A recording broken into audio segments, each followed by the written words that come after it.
पिछले दिनी पंजाब दे विचों फड़िया गया हथियारां दा जखीरा पाकिस्तान तो ड्रोन राहीं आया सी, जिस दी हुण जांच हो रही है।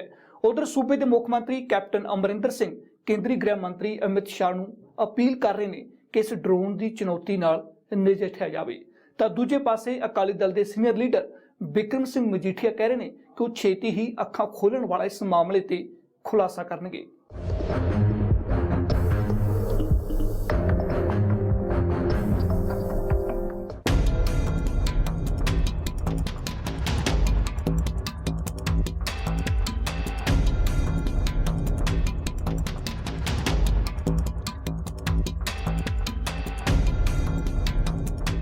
लगता है कि ड्रोन यूज़ हुए, इस्तेमाल किए गए और उसका एविडेंस हम लोग कलेक्ट कर रहे हैं। उसको कंफर्म करने का प्रयास जारी है कि यूज़ किए गए। अब तक जो इंडिकेशंस हैं ड्रोन्स यूज़ हुए हैं। डीजीपी दिनकर गुप्ता का बयान ਅਤੇ तस्वीरां जिन्हां ਦਾ ਤਾਲਮੇਲ बैठ रही है। डीजीपी कह रहे हैं कि ਜਿਹੜੇ ਮੁਲਜ਼ਮ ਤਰਨਤਾਰਨ ਦੇ ਚੋਲਾ ਸਾਹਿਬ ਤੋਂ ਫੜੇ ਗਏ ਸਨ, जो उन्हां ਤੋਂ हथियार बरामद होए वो ड्रोन राही सरहद पारों आई। हालांकि पुख्ता तो नहीं, पर यह बैटरियां उस ड्रोन दियां ने जिस नूं इस्तेमाल बाद खाक करने की कोशिश की गई।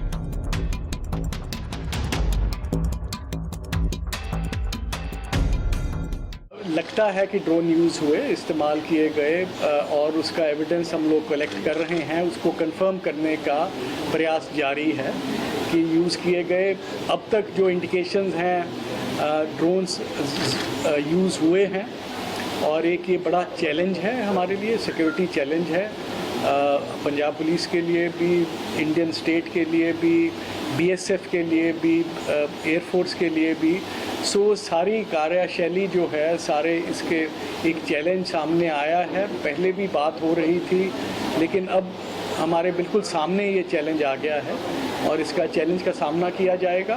मतलब सब एजेंसियाँ, सारी भारत सरकार, पंजाब सरकार, हम लोग सारे मिलके काम कर रहे हैं और इसके सॉल्यूशंस हैं। सॉल्यूशंस को इस्तेमाल किया जाएगा। इस तरफ कैपेसिटी बढ़ाई जाएगी, कैपेबिलिटीज़ बढ़ाई जाएगी। बॉर्डर रेंज के आईजी मुताबिक हालांकि उन्होंने ड्रोन तो नहीं मिलिया, पर इस तो मुनकर भी नहीं हो रही, जिन्हों का कहना है कि देश दी होर एजेंसियों को ड्रोन हाथ लग्या हो सकता है।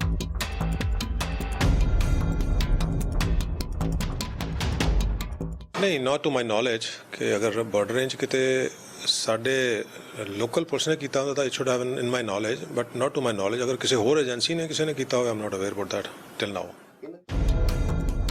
दरअसल जो 4 मुलजम तरनताਰਨ ਤੋਂ काबू किए गए सन, उन्हां कोलों हथियारां दा वड्डा जखीरा फड़िया गया सी, जिन्हां 'च 5 AK-47, 16 मैगजीन ਅਤੇ 472 रौंद, 4 पिस्तौल, 8 मैगजीन तो इलावा 72 गोलियां, 9 हैंड ग्रेनेड, 5 सैटेलाइट फोन ਅਤੇ 2 मोबाइल। इस तो इलावा 2 वायरलैस सैट ਅਤੇ 10 लाख की नकली करंसी भी बरामद की गई। पुलिस नूं शक है कि सारे हथियार ड्रोन राही सरहद पार भेजे गए ने। इन हथियारों ते जम्मू कश्मीर चों फड़े गए हथियारों के लिंक की भी जांच हो रही है, क्योंकि कुछ दिन पहला पंजाब च ही हथियारों सने एक ट्रक लंघिया सी, जिस नूं जम्मू कश्मीर पुलिस ने काबू किया सी। क्योंकि एक साढ़े बड़े विंग होंगे पुलिस के विच ना, some specialised wing is dealing with it. So at this juncture it will not be in the fitness of the things to tell about that. So let the agency work on that at the proper time. That agency itself will brief the press about it. DGP ने खुलासा किया सी कि वो लगातार अजे sleeper cell नूं फड़ रहे हैं, जिन्हां दे मनसूबे खतरनाक ने।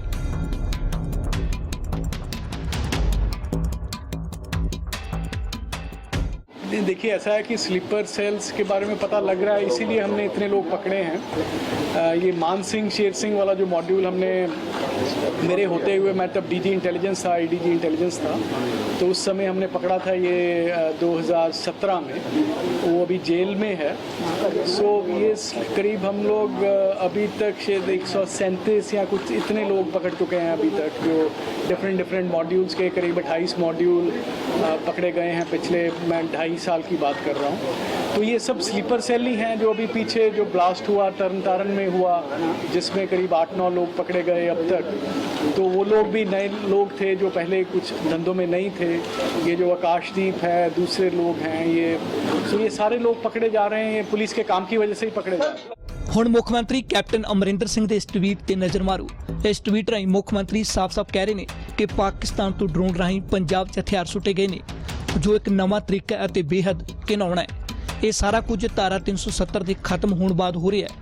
ਮੁੱਖ ਮੰਤਰੀ ਨੇ ਦੇਸ਼ ਦੇ ਗ੍ਰਹਿ ਮੰਤਰੀ ਅਮਿਤ ਸ਼ਾਹ ਨੂੰ ਅਪੀਲ ਕੀਤੀ ਹੈ ਕਿ ਇਸ ਡਰੋਨ ਦੀ ਗੰਭੀਰ ਚੁਣੌਤੀ ਨਾਲ ਜਲਦੀ ਹੀ ਨਜਿੱਠਿਆ ਜਾਵੇ।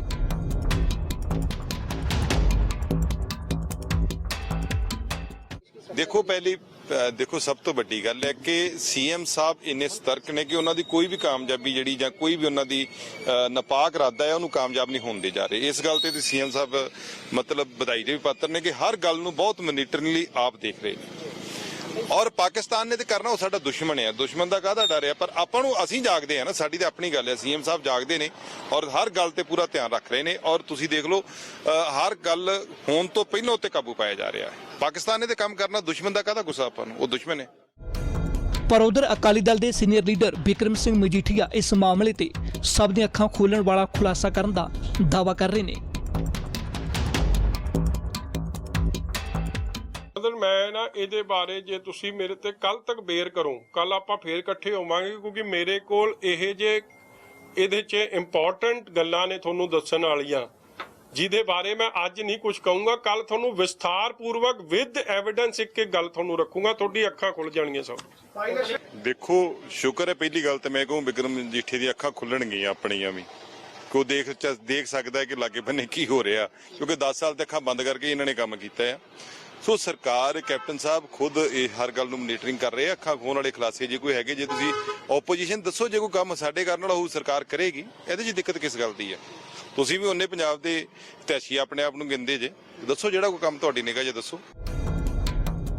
ਦੇਸ਼ ਦੀ ਸੁਰੱਖਿਆ ਨਾਲ ਜੁੜੇ ਇਸ ਗੰਭੀਰ ਮਾਮਲੇ ਤੇ ਮਜੀਠੀਆ ਕਿਹੜੀਆਂ ਅੱਖਾਂ ਖੋਲਣ ਵਾਲਾ ਖੁਲਾਸਾ ਕਰਨਗੇ, ਇਸ ਦੀ ਉਡੀਕ ਹੈ। ਪਰ ਉਧਰ ਭਗਵੰਤ ਮਾਨ ਜ਼ਰੂਰ ਕਹਿ ਰਹੇ ਨੇ ਕਿ ਮੁੱਖ ਮੰਤਰੀ ਨੂੰ ਤੁਰੰਤ ਕੇਂਦਰ ਨਾਲ ਗੱਲ ਕਰਨੀ ਚਾਹੀਦੀ ਹੈ।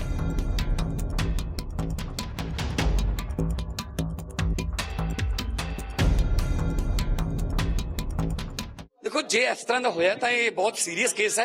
इस मामले च अब पॉलिटिक्स अब पार्टी लैवल गल होनी चाहिए है। अमित शाह जी ने जाके मिलना, होम मिनिस्टर ने जाके कैप्टन साहब ते पता करने की हो रहा है। पंजाब ने पहले ही बहुत काले दिन देखे ने। ਮੀਡੀਆ ਵਿੱਚ ਜਾਰੀ ਹੋਈਆਂ ਇਹ ਤਸਵੀਰਾਂ ਹੁਣ ਸਭ ਦਾ ਧਿਆਨ ਖਿੱਚ ਰਹੀਆਂ ਨੇ, ਕਿਉਂਕਿ ਵਾਕਈ ਇਹ ਮਾਮਲਾ ਬੇहद ਗੰਭੀਰ ਹੈ। ਜੇ ਪਾਕਿਸਤਾਨ ਤੋਂ ਆਏ ਡਰੋਨ ਪੰਜਾਬ 'ਚ ਹਥਿਆਰ ਸੁੱਟ ਸਕਦਾ ਹੈ ਤਾਂ ਅਜਿਹੇ 'ਚ ਕੋਈ ਵੀ ਵੱਡੀ ਘਟਨਾ ਵਾਪਰ ਸਕਦੀ ਹੈ, ਕਿਉਂਕਿ ਦੋਵਾਂ ਹੀ ਦੇਸ਼ਾਂ ਦੇ ਵਿੱਚ ਪਹਿਲਾਂ ਹੀ ਹਾਲਾਤ ਤਣਾਅਪੂਰਨ ਬਣੇ ਹੋਏ ਨੇ।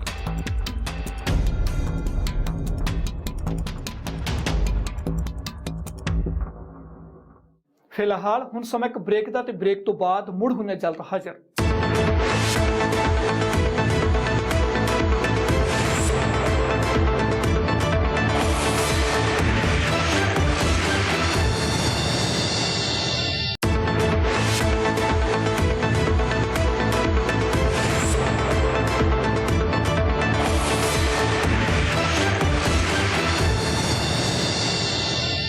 ਜੇ ਡਰੋਨ ਦੇ ਰਾਹੀਂ ਹਥਿਆਰ ਪਾਕਿਸਤਾਨ ਤੋਂ ਆਏ ਤਾਂ ਸਰਹੱਦੀ ਸੁਰੱਖਿਆ ਤੇ ਸਵਾਲ ਉੱਠਣੇ ਸੁਭਾਵਿਕ ਨੇ, ਕਿਉਂਕਿ ਧਾਰਾ 370 ਦੇ ਖਤਮ ਹੋਣ ਤੋਂ ਬਾਅਦ ਸਰਹੱਦ ਤੇ ਅਲਰਟ ਹੈ।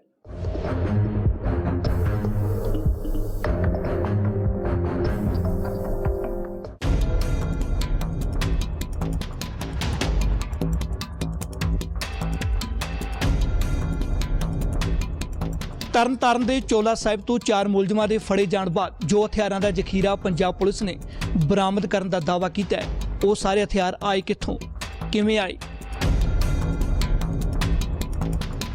ਹਾਲਾਂਕਿ ਪੰਜਾਬ ਪੁਲਿਸ ਸ਼ੱਕ ਜਤਾ ਰਹੀ ਹੈ ਕਿ ਸਾਰੇ ਹਥਿਆਰ ਡਰੋਨ ਰਾਹੀਂ ਪੰਜਾਬ ਭੇਜੇ ਗਏ ਨੇ।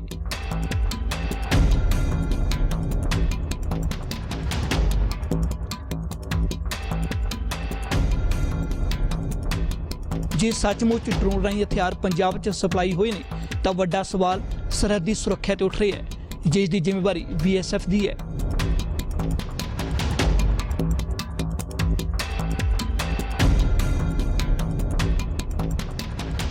ਹਥਿਆਰਾਂ ਦਾ ਜ਼ਖੀਰਾ ਪੰਜਾਬ ਕਿਵੇਂ ਪਹੁੰਚਿਆ? ਜੇ ਡਰੋਨ ਰਾਹੀਂ ਹਥਿਆਰ ਸੁੱਟੇ ਤਾਂ ਚੌਕਸੀ ਕਿੱਥੇ ਗਈ? ਸਰਹੱਦ ਤੇ ਕਿਉਂ ਨਹੀਂ ਹਥਿਆਰਾਂ ਦਾ ਪਤਾ ਚੱਲਿਆ? ਧਾਰਾ 370 ਦੇ ਖਤਮ ਬਾਅਦ ਸਰਹੱਦ ਤੇ ਅਲਰਟ ਹੈ। ਘੁਸਪੈਠ ਦਾ ਵਾਰ-ਵਾਰ ਖਦਸ਼ਾ ਜਤਾਇਆ ਜਾ ਰਿਹਾ ਹੈ। ਕੁਝ ਦਿਨਾਂ 'ਚ ਹਥਿਆਰਾਂ ਦੀ ਦੂਜੀ ਵਾਰੀ ਖੇਪ ਆਈ ਹੈ, ਕਿਉਂਕਿ ਧਾਰਾ 370 ਦੇ ਖਤਮ ਹੋਣ ਬਾਅਦ ਖਦਸ਼ਾ ਜਤਾਇਆ ਜਾ ਰਿਹਾ ਹੈ ਕਿ ਪਾਕਿਸਤਾਨ ਪੰਜਾਬ ਰਾਹੀਂ ਕਿਸੇ ਵੱਡੀ ਵਾਰਦਾਤ ਨੂੰ ਅੰਜਾਮ ਦੇ ਸਕਦਾ ਹੈ। ਅਜਿਹੇ 'ਚ ਸਰਹੱਦੀ ਸੁਰੱਖਿਆ ਨੂੰ ਅਲਰਟ ਤੇ ਰੱਖਿਆ ਗਿਆ, ਪਰ ਫਿਰ ਵੀ ਹਥਿਆਰਾਂ ਦਾ ਜ਼ਖੀਰਾ ਪੰਜਾਬ 'ਚ ਦਾਖਲ ਹੋ ਗਿਆ।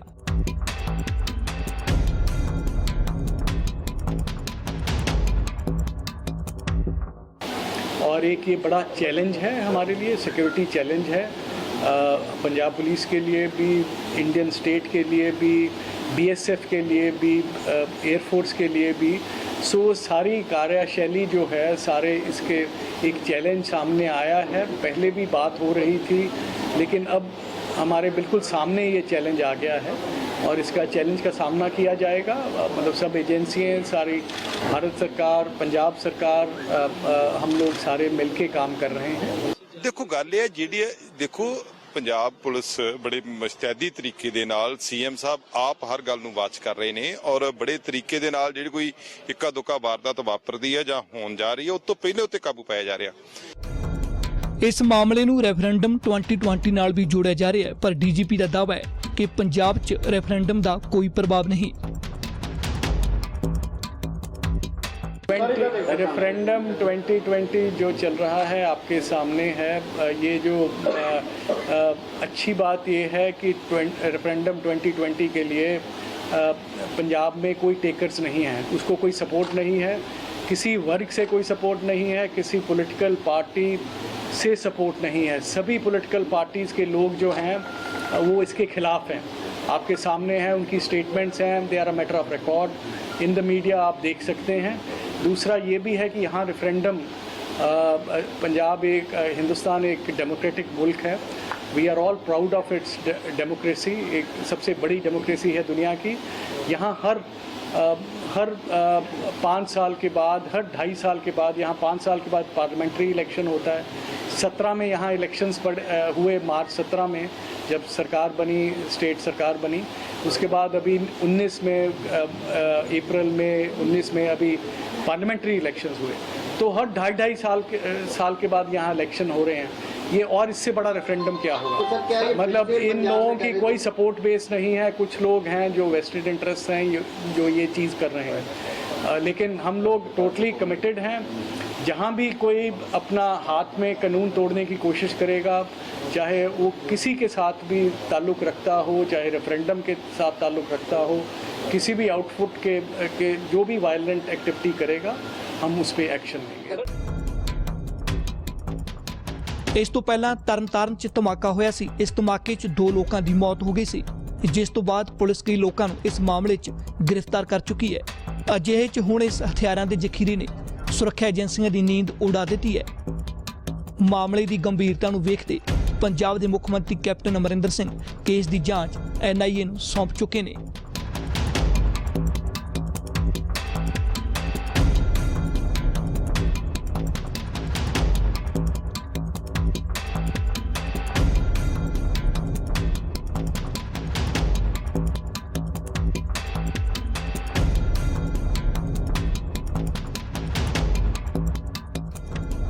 ਕੁਝ ਮਹੀਨੇ ਪਹਿਲਾਂ ਇੰਟੈਲੀਜੈਂਸ ਏਜੰਸੀਆਂ ਨੇ ਇੱਕ ਰਿਪੋਰਟ 'ਚ ਕਿਹਾ ਸੀ ਕਿ ਪਾਕਿਸਤਾਨ ਪੰਜਾਬ ਬਾਰਡਰ ਦੇ ਏਰੀਏ 'ਚ UAV ਉਡਾ ਰਹੀ ਹੈ। 2018 ਦੇ ਵਿੱਚ 35 ਵਾਰ UAV ਨੂੰ ਵੇਖਿਆ ਗਿਆ। ਸਾਰੀਆਂ ਏਜੰਸੀਆਂ ਨਾਲ ਇਹ ਇਨਪੁਟ ਸ਼ੇਅਰ ਕਰਨ ਦਾ ਦਾਅਵਾ ਵੀ ਕੀਤਾ ਗਿਆ।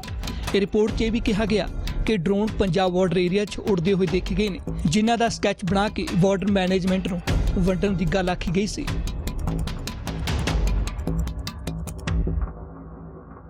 ਹੁਣ ਰੁਕਦੇ ਹਾਂ ਇੱਕ ਹੋਰ ਛੋਟੇ ਜਿਹੇ ਬ੍ਰੇਕ ਲਈ।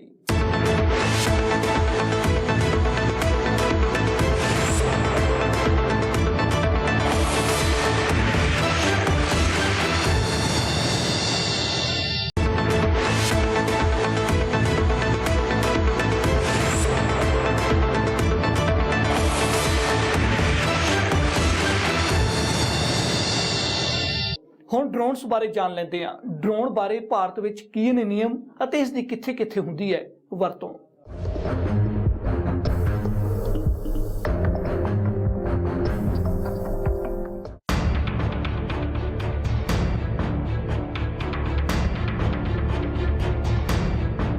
ਡਰੋਨ ਮਨੁੱਖ ਰਹਿਤ ਹਵਾਈ ਵਾਹਨ ਯਾਨੀ ਕਿ UAV ਜਿਸ ਦੀ ਦੁਨੀਆ ਭਰ 'ਚ ਵਰਤੋਂ ਹੋ ਰਹੀ ਹੈ। ਕੁਝ ਦੇਸ਼ਾਂ ਨੇ ਡਰੋਨ ਦੇ ਇਸਤੇਮਾਲ ਲਈ ਨਿਯਮ ਤੈਅ ਕੀਤੇ ਨੇ, ਇਨ੍ਹਾਂ 'ਚ ਭਾਰਤ ਵੀ ਸ਼ਾਮਲ ਹੈ। ਭਾਰਤ ਸਰਕਾਰ ਵੱਲੋਂ ਪਹਿਲੀ ਵਾਰ ਡਰੋਨਸ ਦੇ ਇਸਤੇਮਾਲ ਲਈ ਨਿਯਮ ਬਣਾਏ ਗਏ ਨੇ।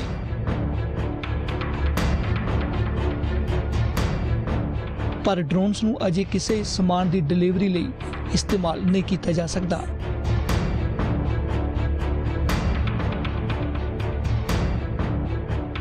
ਭਾਰਤ 'ਚ airlines regulatory director general of civil aviation ਨੇ ਡਰੋਨਸ ਨੂੰ 5 ਸ਼੍ਰੇਣੀਆਂ 'ਚ ਵੰਡਿਆ ਹੈ।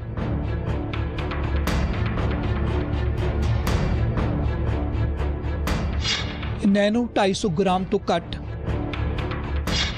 ਮਾਈਕਰੋ 250 ਗ੍ਰਾਮ ਤੋਂ 2 ਕਿਲੋਗ੍ਰਾਮ ਤੱਕ, ਛੋਟੇ 2 ਕਿਲੋਗ੍ਰਾਮ ਤੋਂ 25 ਕਿਲੋਗ੍ਰਾਮ ਤੱਕ, ਮੀਡੀਅਮ 25 ਕਿਲੋਗ੍ਰਾਮ ਤੋਂ 150 ਕਿਲੋਗ੍ਰਾਮ, ਵੱਡੇ 150 ਕਿਲੋਗ੍ਰਾਮ ਜਾਂ ਉਸ ਤੋਂ ਵੀ ਭਾਰੀ। ਡਰੋਨਸ ਨੂੰ ਇਸਤੇਮਾਲ ਕਰਨ ਦੇ ਨਿਯਮ ਉਹਨਾਂ ਦੀਆਂ ਸ਼੍ਰੇਣੀਆਂ ਤੇ ਨਿਰਭਰ ਕਰਦੇ ਨੇ। ਇਹਨਾਂ ਦੀ ਭਾਰਤ ਵਿੱਚ ਰਜਿਸਟ੍ਰੇਸ਼ਨ ਜ਼ਰੂਰੀ ਹੈ, ਜਿਸ ਵਿੱਚ ਉਸ ਦੇ ਮਾਲਕਾਨਾ ਹੱਕ ਬਾਰੇ ਦੱਸਿਆ ਜਾਂਦਾ ਹੈ। ਇਸ ਤੋਂ ਇਲਾਵਾ ਸਿਰਫ ਮਨਜ਼ੂਰਸ਼ੁਦਾ ਰੂਟਾਂ ਤੇ ਹੀ ਡਰੋਨ ਉਡਾਉਣ ਦੀ ਪ੍ਰਵਾਨਗੀ ਹੈ। ਨੈਨੋ ਡਰੋਨਸ ਨੂੰ ਛੱਡ ਕੇ ਬਾਕੀ ਡਰੋਨ ਇੱਕ ਖਾਸ ਨੰਬਰ ਨਾਲ ਰਜਿਸਟਰ ਹੋਣਗੇ। ਮਾਈਕਰੋ ਡਰੋਨਸ ਜੋ 200 ਫੁੱਟ ਤੋਂ ਥੱਲੇ ਉੱਡਣਗੇ। ਡਰੋਨ ਨੂੰ ਨੋ ਪਰਮਿਸ਼ਨ ਨੋ ਟੇਕ ਆਫ ਨਿਯਮ ਦੀ ਪਾਲਣਾ ਕਰਨੀ ਹੋਵੇਗੀ। ਡਰੋਨ ਸਿਰਫ ਦਿਨ ਵੇਲੇ ਉਡਾਇਆ ਜਾ ਸਕਦਾ ਹੈ, ਉਹ ਵੀ 400 ਫੁੱਟ ਦੀ ਉਚਾਈ ਤੱਕ। ਉਡਾਨ ਭਰਨ ਤੋਂ ਪਹਿਲਾਂ 에ਅਰ ਡਿਫੈਂਸ ਕਲੀਅਰੈਂਸ ਲਈ ਲਾਜ਼ਮੀ ਹੋਵੇਗਾ। ਹਰ ਡਰੋਨ ਤੇ GPS system, return to home function, ID plate ਅਤੇ ਫਲਾਈਟ ਕੰਟਰੋਲਰ ਲੱਗਿਆ ਹੋਣਾ ਚਾਹੀਦਾ ਹੈ, ਜਿਸ ਵਿੱਚ ਫਲਾਈਟ ਡੇਟਾ ਭਰਨ ਦੀ ਸਹੂਲਤ ਹੋਵੇ। ਏਅਰਪੋਰਟ ਦੇ ਅੰਦਰ ਅਤੇ ਉਸ ਦੇ ਆਲੇ ਦੁਆਲੇ, ਕੌਮਾਂਤਰੀ ਸਰਹੱਦ ਦੇ ਨੇੜੇ, ਸੂਬਿਆਂ ਦੀਆਂ ਰਾਜਧਾਨੀਆਂ ਦੇ ਸਕੱਤਰੇਤ, ਫੌਜ ਨਾਲ ਜੁੜੇ ਕਿਸੇ ਵੀ ਸਥਾਨ ਉੱਤੇ ਰੈੱਡ ਜ਼ੋਨ 'ਚ ਉਡਾਣ ਦੀ ਇਜਾਜ਼ਤ ਨਹੀਂ ਹੋਵੇਗੀ। Yellow zone control air space ਜਿੱਥੇ ਇਜਾਜ਼ਤ ਤੋਂ ਬਾਅਦ ਉਡਾਨ ਭਰੀ ਜਾ ਸਕਦੀ ਹੈ। ਗ੍ਰੀਨ ਜ਼ੋਨ ਜਿੱਥੇ ਉਡਾਨ ਭਰਨ ਲਈ ਇਜਾਜ਼ਤ ਦੀ ਲੋੜ ਨਹੀਂ। ਅੱਜਕੱਲ ਡਰੋਨ ਤੋਂ ਕਈ ਤਰ੍ਹਾਂ ਦੀ ਮਦਦ ਲਈ ਜਾ ਰਹੀ ਹੈ, ਪਰ ਖਾਸ ਕਰ ਹਮਲਿਆਂ ਨੂੰ ਅੰਜਾਮ ਦੇਣ ਲਈ, ਮੌਕੇ ਤੇ ਰਾਹਤ ਪਹੁੰਚਾਉਣ ਲਈ, ਖੇਤੀਬਾੜੀ ਦੇ ਕੰਮਾਂ ਲਈ, ਵਿਆਹ ਸ਼ਾਦੀਆਂ 'ਚ ਫੋਟੋ ਸ਼ੂਟ ਲਈ, ਫਿਲਮ ਅਤੇ ਸੰਗੀਤ ਵੀਡੀਓ ਲਈ। ਦੁਨੀਆ ਭਰ 'ਚ 2 ਤਰ੍ਹਾਂ ਦੇ ਡਰੋਨ ਸਭ ਤੋਂ ਜ਼ਿਆਦਾ ਮਸ਼ਹੂਰ ਨੇ, ਜਿਨ੍ਹਾਂ 'ਚ ਜਨਰਲ ਐਟੋਮਿਕਸ MQ-9 ਰੀਪਰ ਅਤੇ ਕੁਆਡਕੋਪਟਰ।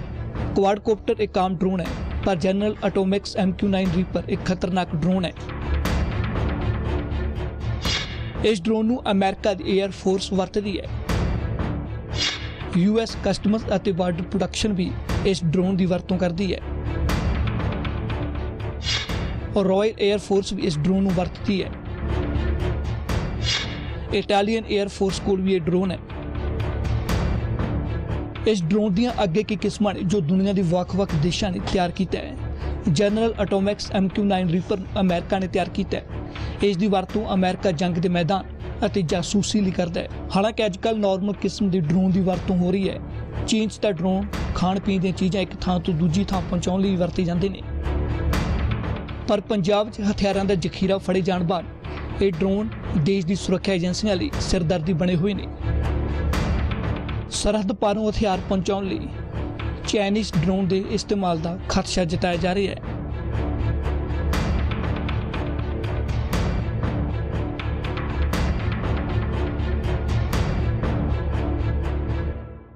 ਫਿਲਹਾਲ ਇਹਨਾਂ ਹੀ ਦੇਸ਼ ਦੁਨੀਆ ਦੀਆਂ तमाम ਖਬਰਾਂ ਵੇਖਣ ਲਈ ਤੁਸੀਂ ਵੇਖਦੇ ਰਹੋ ABP ਸਾਂਝਾ।